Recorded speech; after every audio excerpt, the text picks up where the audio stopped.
Se pudéssemos fazer uma pergunta para Jesus e perguntássemos para Jesus, Jesus, o que você pensa da primeira igreja batista de Campinas? Nós aqui expressamos um pouco daquilo que nós pensamos, da maneira como nós nos alegramos por essa história, mas e aquele que é o nosso pastor? Aquele que nos dirige, que é a nossa fonte da água viva, o nosso pão diário, o nosso caminho, a nossa verdade, a nossa vida. Se tivéssemos a oportunidade de perguntar para Ele, Jesus, o que você pensa da igreja? Qual seria a resposta que Ele nos daria? O fato é que nós, quando estamos celebrando a vida da igreja, nós também temos uma oportunidade para repensar a nossa igreja. Eu, particularmente, eu gosto de aniversários. Eu gosto de fazer aniversário, porque é um marco, é um momento de celebração, mas também de revisão, de olhar para trás e ver aquilo que já aconteceu e pensar também para frente naquilo que ainda pode acontecer, coisas que talvez eu ainda não fiz, mas quero fazer, coisas que eu não fiz e agora eu já entendi que eu não vou fazer, mas é importante pensarmos e como igreja também avaliarmos os nossos caminhos.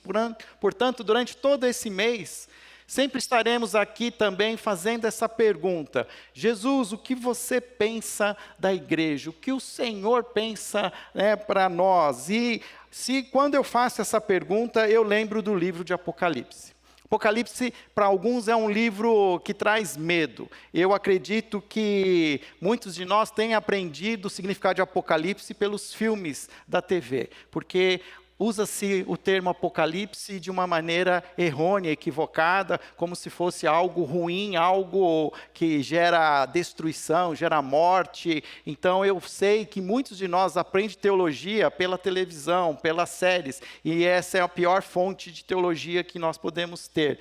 Apocalipse zumbi, Apocalipse Now, ou qualquer outro tipo de apocalipse que você já tenha visto nas telinhas, não reflete a verdade que está contida no livro de Apocalipse. Para começar, Apocalipse é uma palavra grega que significa revelação.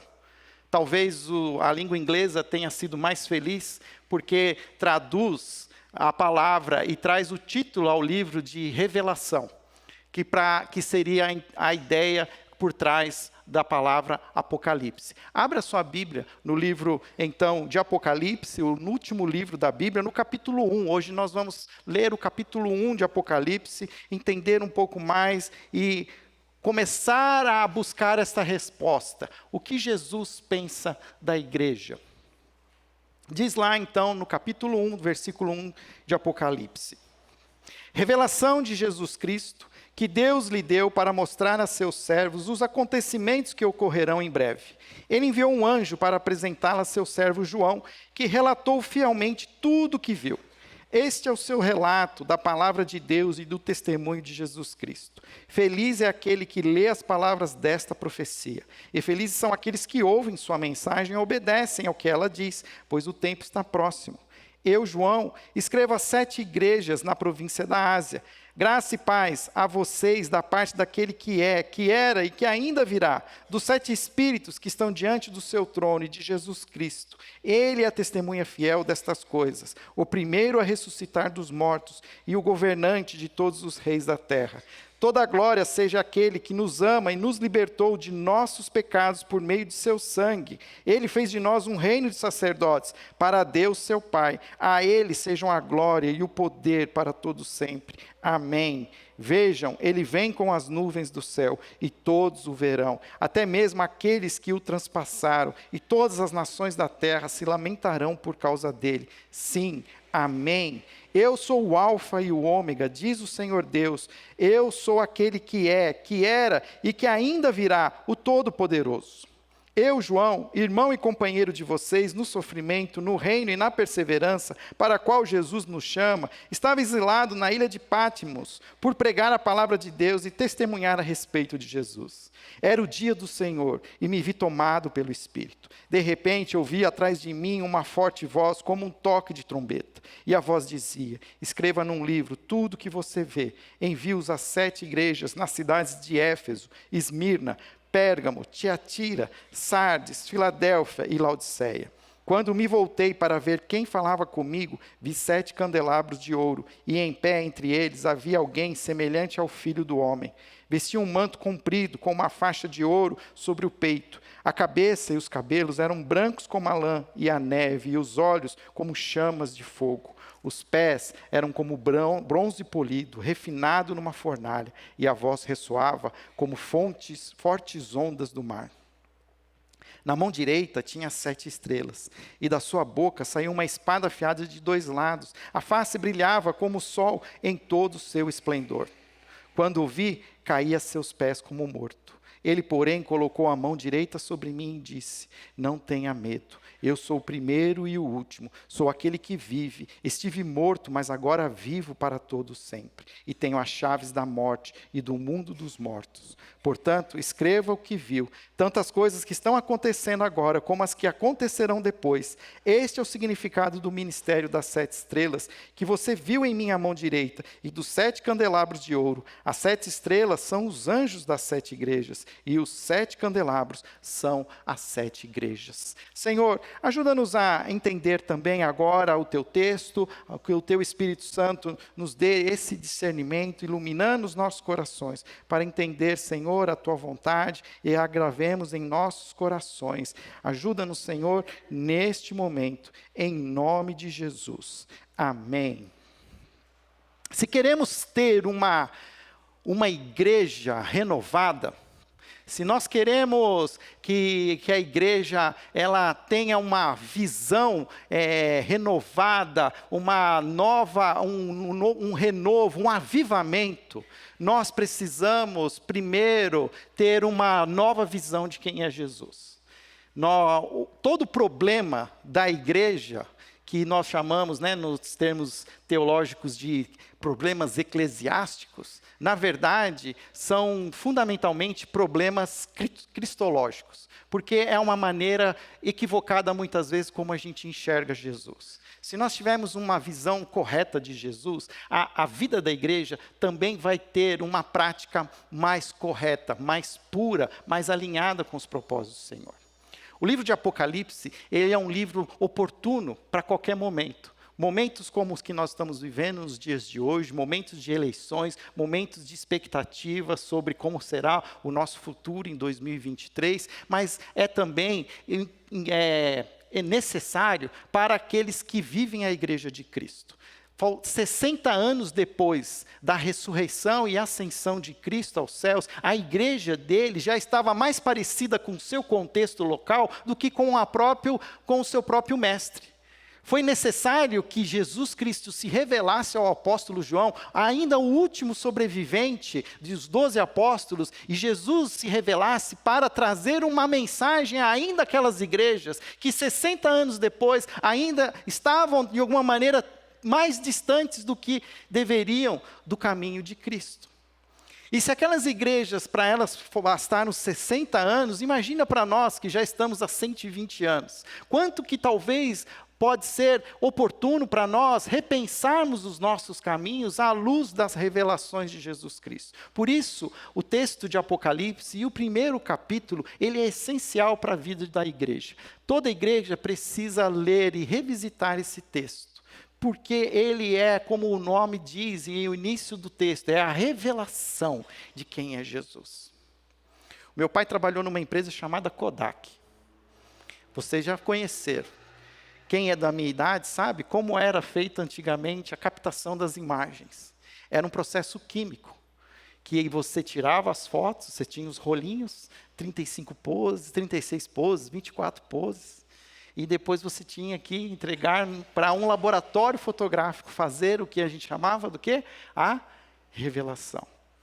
No começo, demorava mais de um mês, às vezes, uma semana. E quando foi possível, então, revelação em 1 hora? Lembram daqueles estandes, aqueles mini labs? Você chegava lá, ficava no shopping fazendo 1 horinha, e depois voltava e pegava as suas fotos. Era só naquele momento em que a gente podia ter entendimento daquilo que foi né, captado. E às vezes a gente se decepcionava, pois as fotos não eram aquilo que a gente esperava. A gente tinha às vezes uma decepção, era um dedo na frente da tela, às vezes a cordinha da câmera, estava desfocado. Hoje a gente não tem ideia do que é isso. Nós estamos livres, estamos libertos dessas revelações químicas, pois hoje existe o que nós chamamos da fotografia digital. Nós olhamos na hora aquilo que a gente quer, e se a gente não gosta, a gente já apaga, a gente já deleta. Revelação é isso.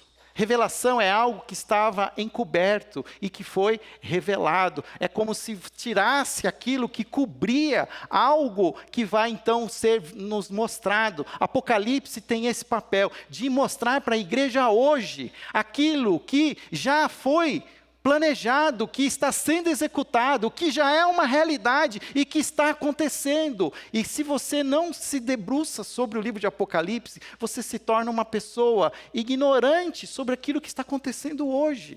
Pois o livro ele tem essa função, revelar, abrir, mostrar, deixar aberto aquilo que está proposto, o plano de Deus para a nossa história. E mais que isso, e o capítulo 1, ele traz uma revelação do próprio Cristo. Nós estamos acostumados a ler os evangelhos e ficamos imaginando com as nossas mentes qual era o perfil daquele homem galileu, que devia ter umas mãos brutas, pois ele foi carpinteiro na sua juventude, que caminhou pelas terras secas da Palestina, e que tinha talvez uma pele escura, queimada pelo sol, e olhando, talvez alguns de nós começamos a imaginar ali, né, a figura de um homem, um palestino comum, que passou por momentos difíceis de provação, foi preso, foi machucado, foi ferido, crucificado. Ao ressuscitar, ele mostra aos seus discípulos as suas chagas, as suas feridas. Mas o que nós vamos olhar agora e ver nessa nova revelação de Jesus Cristo, não é mais um servo sofredor. O que nós vemos agora no livro de Apocalipse é uma revelação de um Cristo glorioso, de um Jesus poderoso, de um Jesus que não nos temos nem ideia do que significa. E se nós não olharmos para essa imagem de Jesus, o que nós teremos nos dias de hoje é medo. Porque qualquer imagem que não seja a imagem de um Deus poderoso, de um Jesus glorioso, trará para nós ansiedade, trará para nós medo, trará para nós angústia. João era o último dos apóstolos, ele escreve: no dia do Senhor, me encontrava preso, exilado numa ilha em Patmos. Qual é a história de João? João era o último sobrevivente dos 12 apóstolos. Todos eles, de alguma maneira, foram mortos de maneira violenta, crucificados, cerrados ao meio, decapitados. Não só eles, mas muitos líderes eram presos, jogados em arenas com leões, queimados vivos. O Império Romano, naquela época, estava propondo a maior de todas as perseguições. César, o imperador anterior, havia feito muitas dessas perseguições, mas elas eram pontuais. Mas o seu sucessor, Domiciano, ele faz com que toda a igreja seja perseguida. Era um tempo difícil, era um tempo de dor, era um tempo de angústia, era um tempo de sofrimento, e muitos que se declaravam filhos de Deus, salvos em Cristo Jesus, eram mortos a flechas, espadas, ao fogo, a leões. Quis o Império Romano tirar João da cidade de Éfeso e levar para uma ilha rochosa no Mediterrâneo chamado Patmos. E lá, no domingo, olha aqui, o domingo, gente, o domingo, não desperdice o seu domingo. No domingo, no dia do Senhor, ele se encontrava ali, buscando a presença de Deus, exilado, afastado da sua igreja, afastado da sua família, afastado dos seus irmãos, mas unido a Cristo em espírito. Lhe é dada uma revelação de um Cristo, a qual ele não conhecia. Pois João foi aquele que caminhou com Jesus. Ele conhecia Jesus, ele é aquele que se inclina para ficar apoiado no ombro de Jesus. Ele conhecia Jesus, ele conhecia aquele servo sofredor. Mas Jesus agora queria se revelar, como ele está agora, como um homem glorioso, um Deus todo-poderoso. E a gente vê, então, aqui no livro de Apocalipse, uma revelação que nós como igreja precisamos ter e saber quem é Jesus hoje, quem é esse Jesus e ver toda a sua singularidade. O capítulo 1 mostra para nós quem é esse Jesus, e o versículo 12 começa a mostrar que quando ele se voltou para ver quem falava com ele, ele viu 7 candelabros de ouro, e em pé entre eles havia alguém semelhante ao Filho do Homem. O que significa isso? Ainda era uma figura humana, ainda era alguém que se identificava como nós. Mas não era mais aquele Galileu, era agora alguém com uma aparência singular. E o texto continua dizendo que ele estava em pé e vestia um manto comprido, com uma faixa de ouro sobre o seu peito, que significa então que este ser glorioso, ele é rei, ele é sacerdote, ele cumpre um papel de trazer o povo para perto de Deus, mas não só como sacerdote, trazer o povo, mas também reinar sobre esse povo. Ele vem como rei, e o texto continua dizendo que o seu aspecto, a cabeça e os seus cabelos eram brancos como a lã e como a neve. O que isso significa? Isso fala sobre o seu atributo eterno, que ele era um ser eterno. Um ser que sempre existiu. Ele vai deixar isso claro anteriormente, quando ele diz: eu sou o alfa e o ômega, eu sou aquele que era, que é e que ainda virá. Eu estava antes que tudo existisse. Eu estou enquanto o mundo ainda existe, mas eu continuarei sendo, mesmo que esse mundo não mais exista, porque eu sou o começo, eu sou o fim. Gente, nós precisamos entender o que significa isso. Porque muitas vezes nós somos tomados pelas teorias da conspiração. Teorias sobre a destruição do mundo. Teorias que falam sobre um vírus que vai assolar a Terra e vai matar todo mundo. Sobre guerras nucleares. Hoje existe um acervo de bombas capaz de destruir a Terra pelo menos 5 vezes. Que diz que só as baratas sobreviveriam. Falam-se sobre várias outras teorias de destruição, a inteligência artificial. Ela se tornará tão maior que ela dominará os seres humanos, seres extraterrestres que vão chegar até a Terra e dominarão a Terra. Enfim, a teologia das telas do cinema, elas são fartas e elas são criativas. Mas quando nós lemos o texto de Apocalipse, a gente entende que se existe um fim, esse fim está em Jesus. O fim não está numa guerra nuclear, não está num vírus mortal, não está qualquer outra situação fora do controle, mas está no próprio Cristo, o Filho de Deus. Ele diz: eu sou o alfa, o ômega, eu sou o começo, eu sou o fim. Os meus cabelos são brancos como a lã, os olhos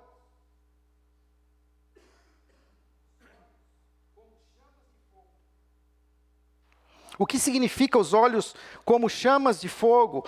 Fala da sua onisciência, de aquele que sabe tudo, aquele que vê tudo, aquele que sabe tudo aquilo que está acontecendo. Quando eu e você, nós tomamos a decisão de eleger os nossos candidatos, nós imaginamos o que sabemos o máximo sobre aquilo, mas a gente não sabe tudo. Nunca saberemos o que passa no coração de um outro ser humano. Nunca saberemos aquilo que é as suas intenções. O que nós precisamos entender é que sim, Jesus sabe tudo. Jesus sabe as intenções do homem. Jesus conhece o seu coração. Os seus olhos são como essas setas flamejantes, são como olhos, como chamas de fogo. E não só isso, não é só a sua eternidade, a sua onisciência, mas também a sua onipotência. Diz que os seus pés eram como bronze polido, refinado numa fornalha. O que significa isso? Isso fala do seu poder, fala da sua força, que não existe outra força capaz de derrubar Jesus. É a imagem de Daniel, quando fala daquela imagem dos impérios, e que ela é destruída pela força de Deus, mas o próprio Deus não se pode ser destruído, pois os seus pés são de bronze, polido, refinado numa fornalha, e a sua voz ressoava como fortes ondas do mar. Eu gosto da versão antiga que diz, uma voz como de muitas águas. A voz de Cristo é uma voz irresistível. É uma voz que ninguém consegue desobedecer. É a voz que levanta os paralíticos, levanta, toma a sua cama e siga. É a voz que diz assim, Lázaro, sai do sepulcro, e Lázaro sai. É a voz que diz, tempestade, termine, e a tempestade termina. Obrigado. É a voz irresistível de Deus, contra a qual não existe outra voz que pode mudar aquilo que sai da sua boca. Esta é a presença de Jesus. E continua dizendo, na mão direita tinha 7 estrelas, e da sua boca saía uma espada afiada, dos 2 lados, uma espada afiada de 2 gumes. O que significa isso? Que a palavra de Deus é uma palavra afiada, é uma palavra que fere. O que significa isso? Que os inimigos de Jesus não serão destruídos com armas, não serão destruídos com poderes sobrenaturais. Os inimigos de Jesus serão destruídos com a sua boca, pois é da sua boca que sai a sua espada afiada. E assim ele faz, e ele hoje tem esse poder, Jesus. O poder não está na boca de ninguém, a não ser do próprio Cristo. Ele tem a sua espada afiada, saindo da sua boca. A face brilhava como o sol em todo o seu esplendor, ou seja, a sua glória é refletida. Jesus, então, é esse ser cósmico, glorioso, vitorioso, conquistador e restaurador. E que venceu a morte. Ele diz no texto, nós passamos por ele. Quando ele fala no versículo 4, versículo 5, ele diz lá, ele é a testemunha fiel destas coisas, o primeiro a ressuscitar dos mortos, e o governante de todos os reis da terra. Ele venceu o inimigo que era invencível. Ele venceu aquele que é o maior inimigo das nossas almas, a morte. A morte. Ele morreu e ressuscitou. Não há inimigos que possam com o poder de Jesus Cristo. Quando eu tenho essa ideia, quando eu consigo ter essa revelação de quem é Jesus, o que acontece? O meu medo se transforma em esperança. Aquilo que hoje me assusta, agora não me assusta mais. Aquilo que me dá angústia, agora não me dá mais angústia, porque eu sei em quem eu creio. Eu sei quem é o meu Cristo. E eu sei o que Ele é capaz de fazer. O que Ele já fez e o que Ele fará. Isso renova a minha vida. E é isso que Jesus quer que a sua igreja entenda. Que Jesus, que nós cremos, é esse Deus glorioso, que é vitorioso, que é poderoso, que é onisciente, onipotente, irresistível, eterno, rei e sacerdote. O que mais a gente precisa? O que mais a gente precisa?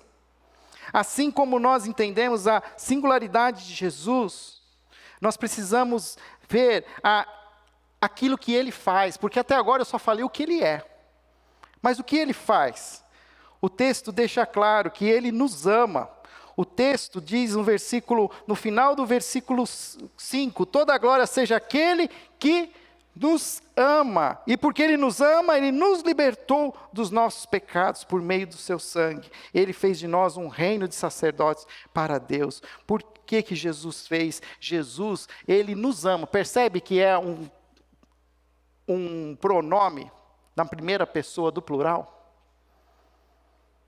João não escreveu que Jesus me ama. Ele diz que Jesus nos ama. Nos ama quem, cara pálida? A igreja. Jesus ama a igreja. Jesus casou-se com a igreja. Jesus é o noivo e Ele vai voltar para buscar a sua noiva. Se você quer estar no dia da volta de Cristo, você precisa estar na igreja, porque Jesus vem para buscar a sua igreja. Quem estiver fora da igreja, não vai. É aquela história lá, a parábola das 10 virgens. Lembra que 5 ficaram sem o azeite, o noivo chegou e ficaram para, bateram com a porta na cara. Por quê? Porque elas não estavam prontas, elas não estavam preparadas, não estavam vigilantes. Jesus ama a sua igreja, Ele nos ama, e não só ama a igreja, mas Ele morreu por quem? Por você, por mim, pela igreja. Nos libertou dos nossos pecados, Ele fez de nós um reino de sacerdotes. Jesus honra a sua igreja, Ele ama a igreja, Ele morre pela igreja, Ele honra a igreja, transformando a igreja no quê? Num reino de sacerdotes para Deus, seu Pai. Ou seja, todos nós nos tornamos sacerdotes. O que significa isso?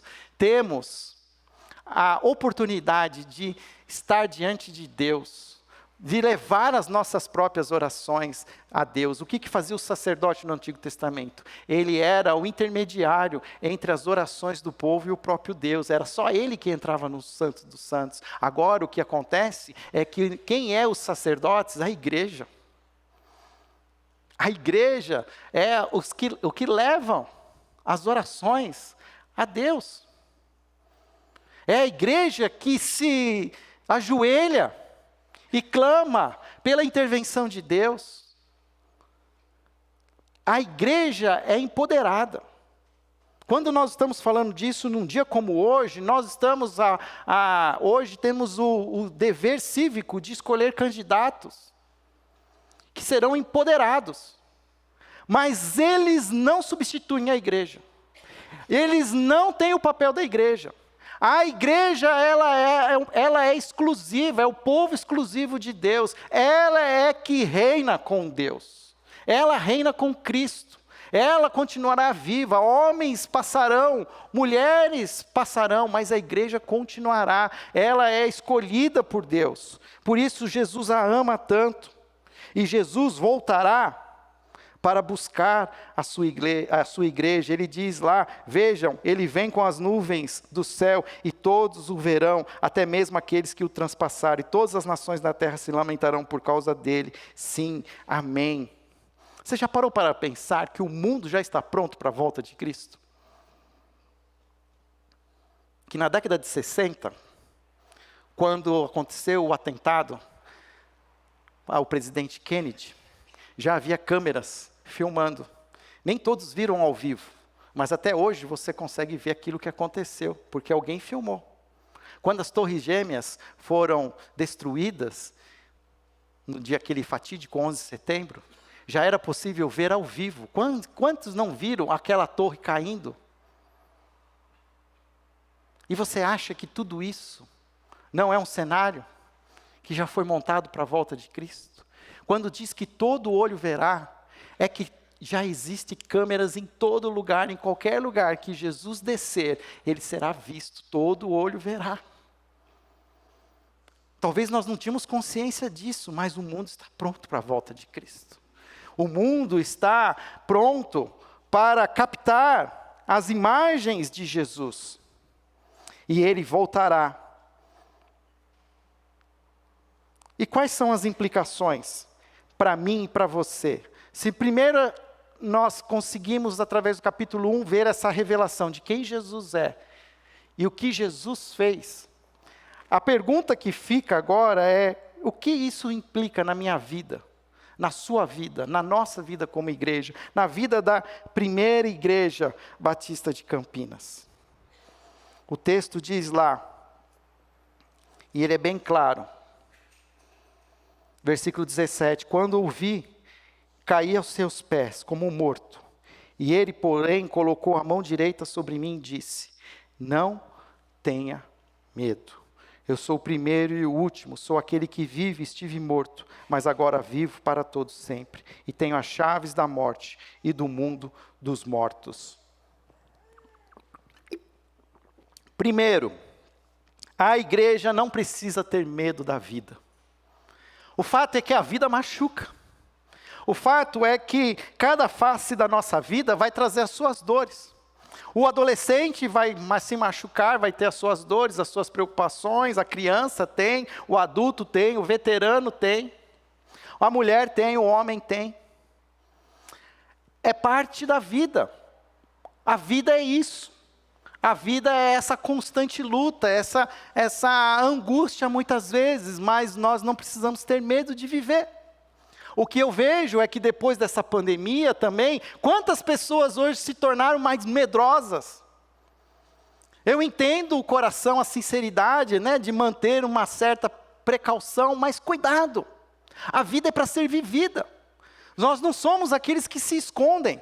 Nós somos a luz do mundo, não se pode se esconder uma luz debaixo de uma cama, ou debaixo de um balde. Nós precisamos nos expor, nós precisamos continuar vivendo, precisamos seguir em frente, porque Deus manteve as nossas vidas. Aqueles que Deus não quisesse que estivessem vivos, nós já nos despedimos deles. Mas se você está aqui hoje, respirando, é porque Deus quer que você viva hoje. Ele quer que você viva com quem for presidente da república. Ele quer que você continue caminhando, que você não tenha medo, que você viva a vida.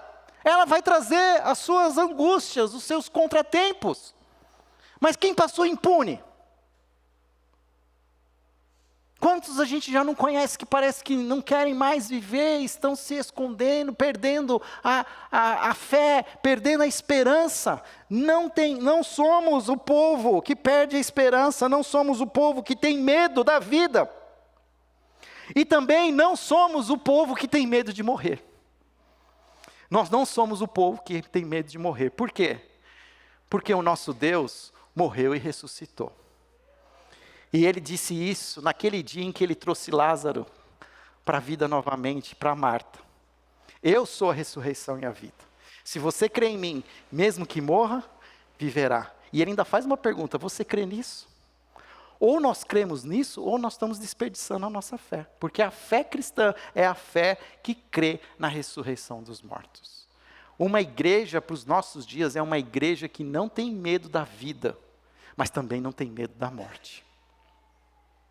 Queridos, aquele momento, a igreja estava passando por um dos seus momentos mais terríveis e violentos da história da igreja. Como eu falei, todos os apóstolos, com exceção de João, já haviam sido mortos de maneira violenta.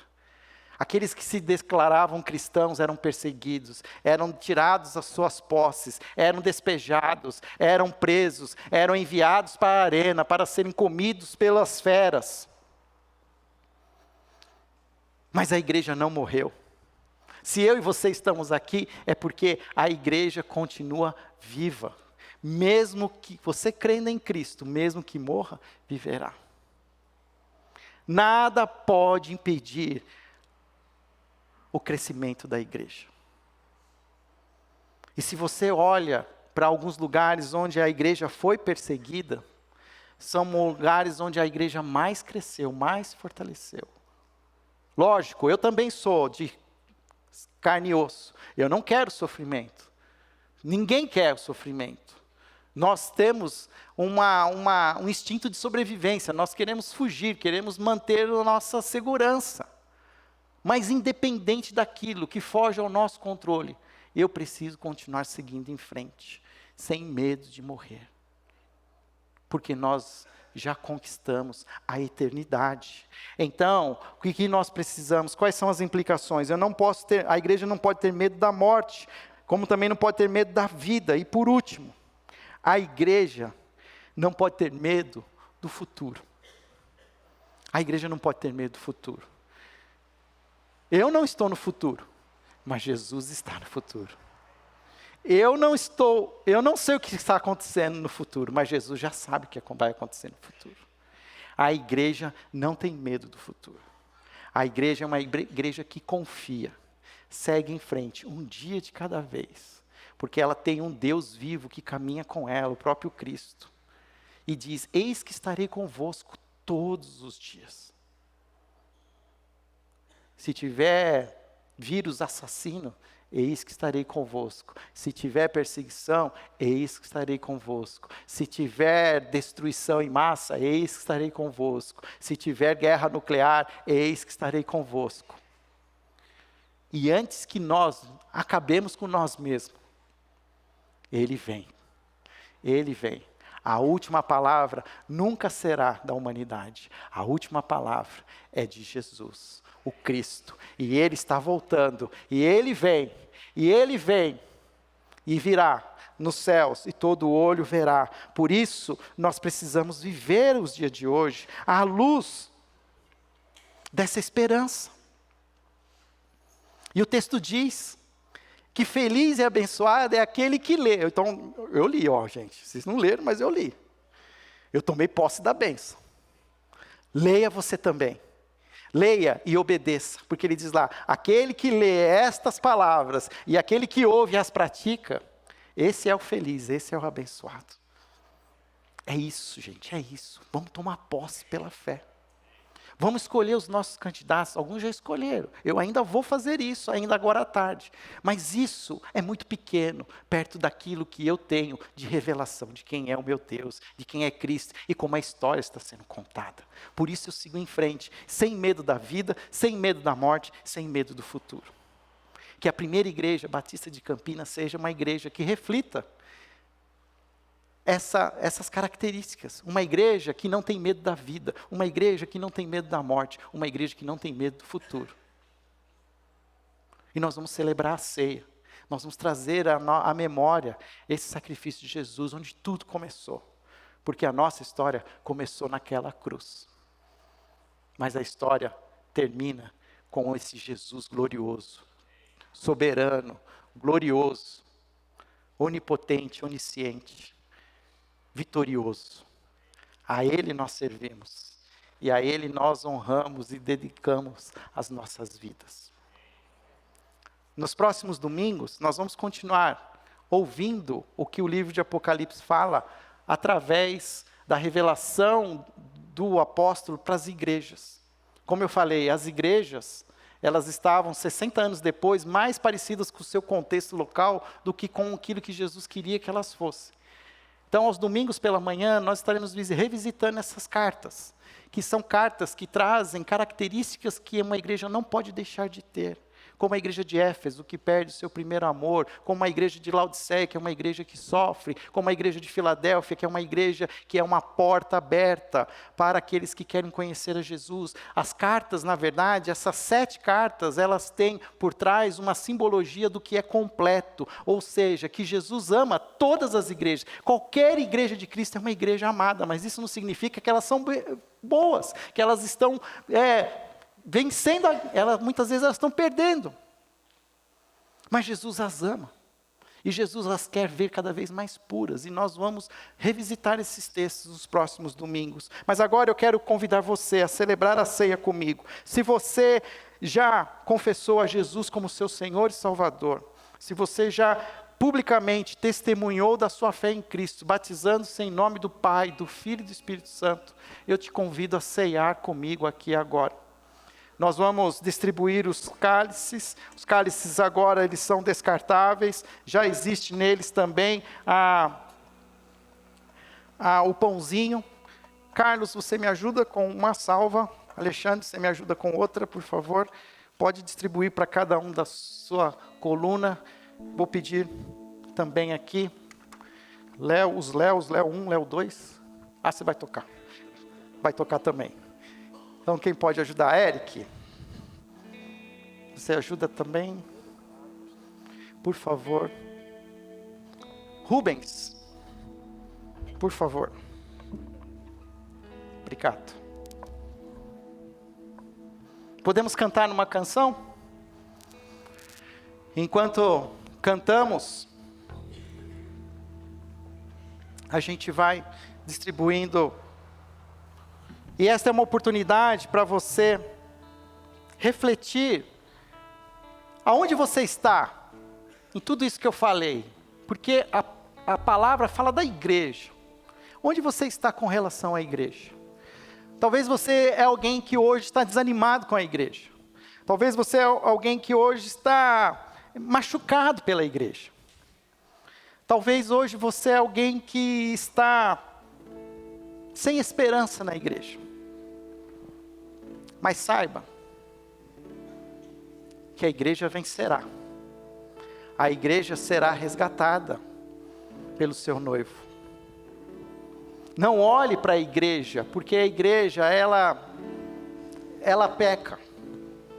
Olhe para o noivo. Olhe para o Cristo, esse Cristo sublime, glorioso. Esteja pronto para recebê-lo, para esperá-lo na sua volta para Cristo. Vamos cantar?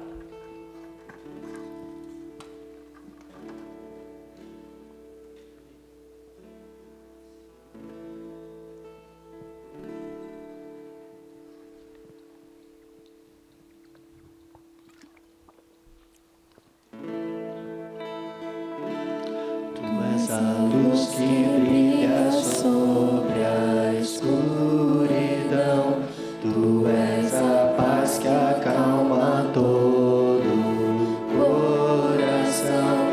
És o pão do faminto, a força do aflito, e nós somos Teus pés e Tuas mãos.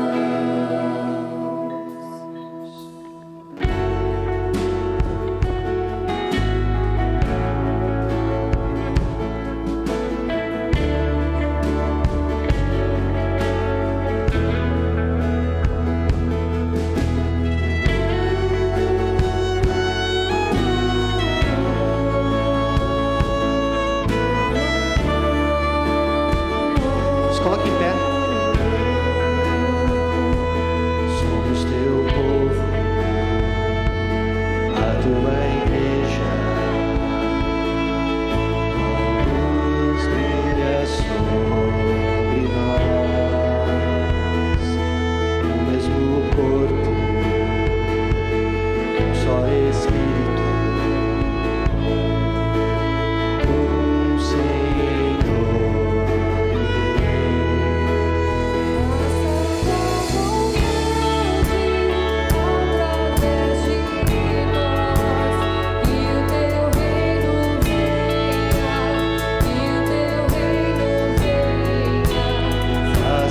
Tua vontade através de nós, que o Teu reino venha, que o Teu reino venha.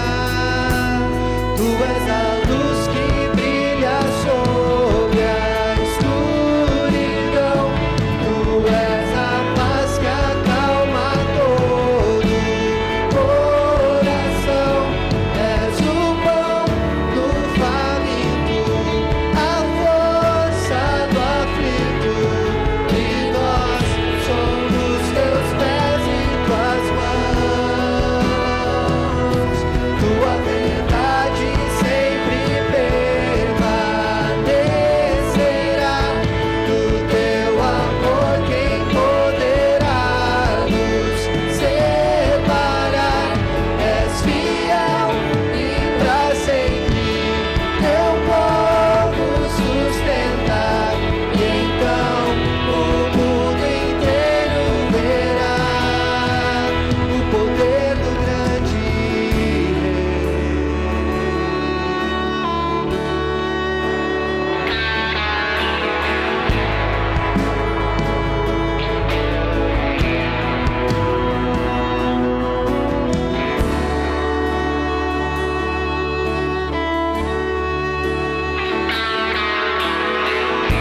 Aleluia! Glória a Deus!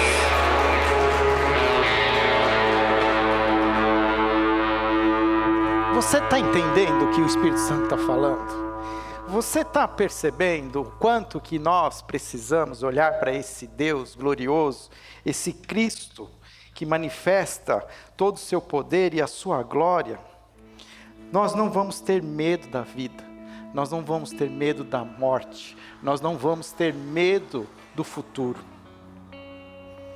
Quando Jesus subiu ao alto daquele monte, e que ficou conhecido como o discurso, o sermão do monte, ele diz: felizes os pobres de espírito, pois o reino dos céus lhe pertence. Felizes os que choram, pois serão consolados. Felizes os humildes, pois herderão a terra. Felizes os que têm fome e sede de justiça, pois serão saciados. Felizes os misericordiosos, pois serão tratados com misericórdia.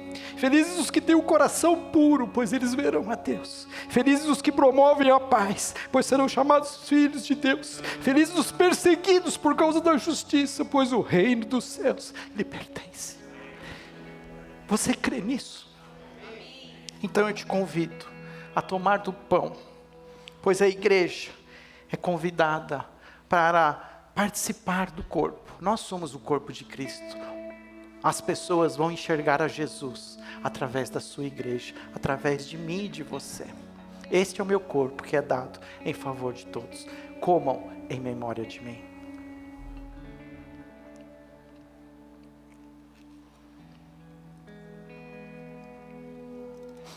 Não existe igreja perfeita. Não existe igreja melhor ou pior.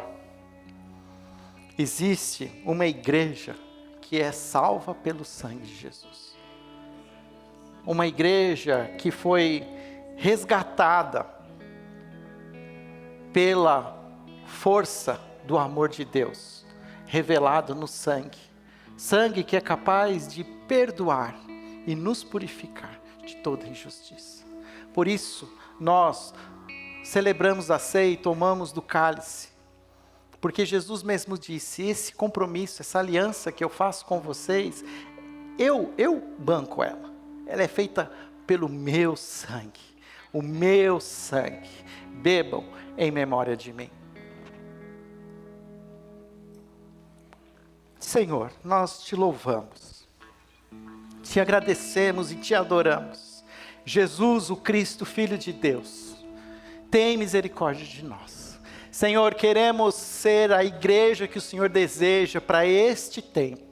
Queremos ser a igreja que o Senhor deseja para esta cidade. Queremos ser a igreja que o Senhor deseja para que vivamos, Senhor, sem medo da vida, sem medo da morte, sem medo do futuro. Que venha, Senhor, o teu reino, seja feita a tua vontade, assim na terra como nos céus. Ó Pai, te entregamos este dia, entregamos a ti, Senhor, as decisões que estão sendo tomadas nos dias de hoje. Que, Pai, reflitam, Senhor, a tua vontade, mas, Senhor, nós sabemos que quem nos governa, quem nos dirige, é o único Senhor, é o nosso Rei, é Jesus, e a Ele serviremos, seja na paz ou na guerra, seja, Senhor, na justiça ou na injustiça, seja, Senhor, na perseguição, na dor, não importa, nós serviremos a Jesus, e seremos essa igreja que reflita essa luz. Queremos ser, Senhor, a luz do mundo